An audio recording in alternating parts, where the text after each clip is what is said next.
test. I'm gonna make sure that my parking brake is on. I'm gonna put it into drive, accelerate. My bus shouldn't move. I'm gonna put it into reverse, accelerate. My bus shouldn't move. Back to neutral, make sure it's on. Right now I'm gonna start with my service brake test. The proper way to do a service brake test is hold your foot in the brake pedal, pull your brake in, and your bus should coast at 5 miles per hour before coming to a stop.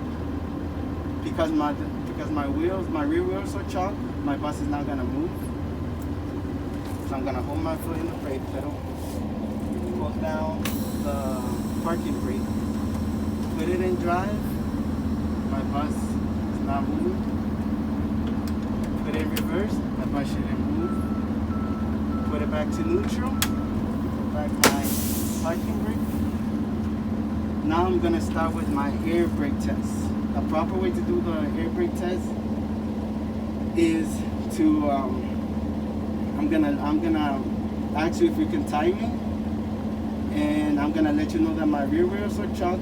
My air pressure is at 120. I'm gonna turn on my bus, turn it onto the on position, push my brake in, hold it for 1 minute, hold my brake pedal for 1 minute. Make sure that in that 1 minute I don't lose more than 3 pounds in that minute.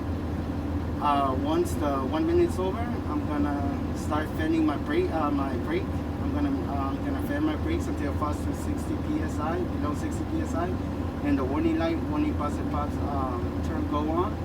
I will continue to fan my brakes until it goes down to 20 and 40 psi, and my parking brakes pop. At that point, I'm gonna stop my vehicle, and the bus is gonna start to building the air pressure back to normal.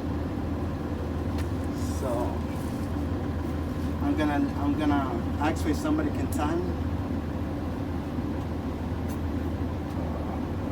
So I'm gonna let you know that my rear wheels are chalk.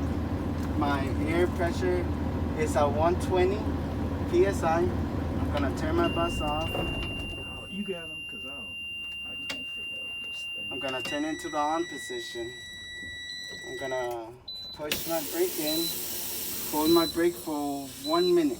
Make sure in that 1 minute I don't lose more than 3 psi in that 1 minute.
Time.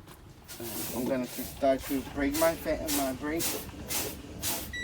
Now I fell below 60 psi. My warning light, warning buzzer came on. I will continue to fan my brakes until it falls to 20 and 40 psi, and my brakes should pop out. Okay. At this point, I'm gonna turn on my bus. Right now it's gonna start to build air pressure.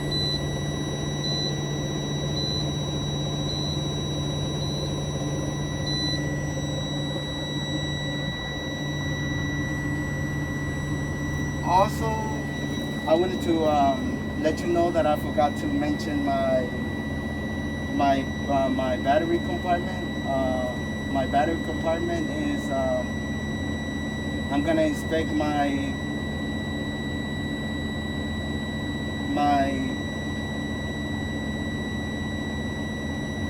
cables, my battery hold down. I'm gonna make sure they're properly mounted and secured, and there's no excess of rust, excess corrosion around my terminals. Also, right here with my brakes, it went above 60 psi, and my warning light and warning buzzer just went off. It will continue to rise until 120 psi, and that's the normal air pressure.